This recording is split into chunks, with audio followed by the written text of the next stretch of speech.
Ahora sí vamos a entrar en materia, vamos a entrar a unas reglas en general donde les voy a dar algunos ejemplos y esta va a ser la primera parte. Voy a hacer una segunda parte con más detalles sobre esta cuarta regla de la hermenéutica, que es interpreta respetando el género literario, el estilo de literatura, el estilo literario. Entonces vamos a ver el panorama general en esta clase. Espero que esté siendo de mucha bendición. Recuerda que todas las clases que presento las preparo en oración, con mucho amor, pensando en qué es lo que puede ser lo más útil para formarte en tu servicio para Cristo, para que conozcas la Escritura. Y recuerda que el conocimiento es solo una pieza muy pequeña de servir a Dios, pero que es muy importante tu carácter, tu integridad, tu santidad, el que busques a Dios, el que seas una persona que amas a tu familia, que amas a la gente, que te alejas de la vanidad, que te alejas de la envidia, del orgullo, de una vida centrada en ti mismo y vives una vida centrada en amar al Señor y en amar a la gente. Y si tú trabajas en tu integridad y sirves al Señor, Dios te va a usar grandemente con el conocimiento que estás aprendiendo. Pero si solamente te quedas con el conocimiento, tu vida va a seguir igual. Porque esto que yo te estoy dando no es un discipulado. No es una mentoría, aunque sí te trato como una persona que quisiera mentorear para ayudarte en tu ministerio. Pero en realidad lo que te va a hacer la diferencia es que seas discipulado, que leas la palabra de Dios, que sirvas a Dios, que tengas una vida de oración y de consagración a Dios. Eso hará la diferencia. Esto es una añadidura que te va a hacer un siervo de Dios útil, que maneja bien la palabra de verdad, que sabes enseñar la palabra en su contexto para no enseñar falsas doctrinas. Lo que yo te estoy enseñando te va a librar del error, de la falsa doctrina, te va a crecer en tu criterio de saber entender la palabra, pero es necesaria el que trabajes en tu vida, en tu corazón y que te rindas al Señor, si no solo va a ser conocimiento. Así que nunca olvides eso. Y recuerda que estas clases se dan para que tú las puedas ver en partes. Cada quien las ve a su propio paso, de acuerdo a lo que su tiempo le permite.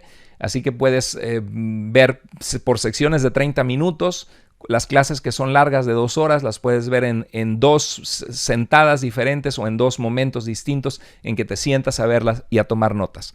Vamos a ver ahora sí el panorama general.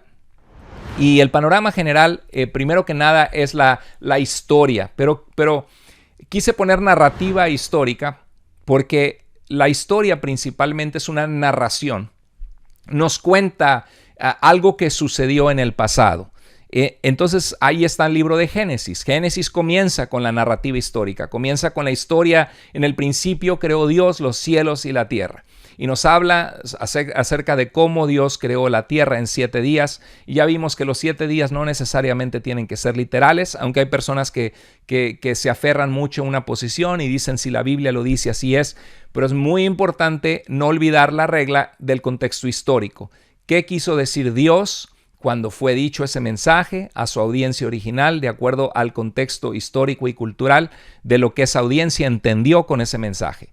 Y cuando veamos el libro de Génesis, que va a ser pronto, porque la siguiente materia después de hermenéutica, vamos a comenzar un panorama del Antiguo Testamento y el primer libro en el cual vamos a empezar va a ser el libro de Génesis. Así que muy pronto les voy a explicar algo muy interesante sobre los días de la creación de Génesis en el contexto de cómo lo entendieron los lectores originales de acuerdo a la literatura que existe de ese periodo histórico. Va a estar muy interesante, no te lo pierdas.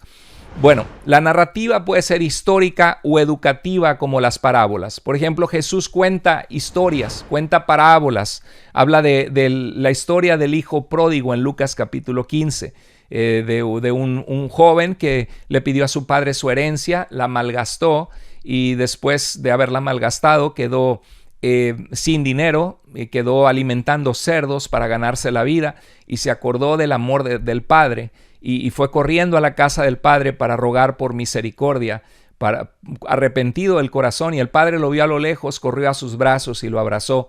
Y esta historia nos habla de cómo Dios busca al pecador arrepentido, y Jesús contó la historia en medio de que los religiosos de la época se sentían molestos porque Jesús recibía a los pecadores. Es muy importante cuando uno ve una historia ver a quién es dirigida. Jesús no estaba hablando a la iglesia, estaba hablando a los críticos religiosos que se molestaban porque Jesús recibía a los pecadores, y les contó esta historia de que así el Padre Celestial busca que aquellos que se han alejado de Él vengan de vuelta a casa y sean reconciliados con Él. Bueno, la narrativa puede ser histórica o puede ser educativa, como en el caso de las parábolas o como los días de Génesis, que claramente vamos a aprender cuando veamos la materia de Génesis cómo tienen un significado que no necesariamente es literal, pero sí es literal en cuanto a lo que dicen, en cuanto a que Dios es el creador y sustentador de nuestra vida y que ha provisto todo en la creación para que nosotros vivamos bien en este mundo y le conozcamos y le sirvamos.